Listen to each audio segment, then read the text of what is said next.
猫咪被人类玩坏的4个神奇开关，看完快去找你家猫咪也试一试。1. 按压胡须，把猫咪的胡须往下压，会露出可爱的小虎牙，让猫咪强颜欢笑。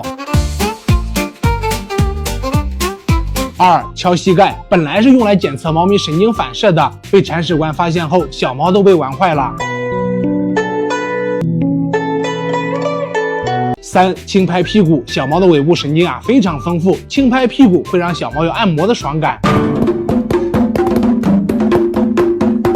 4. 揉猫咪的爪垫，会让小猫的爪子开花，这可是擦脚板和剪指甲的好时机。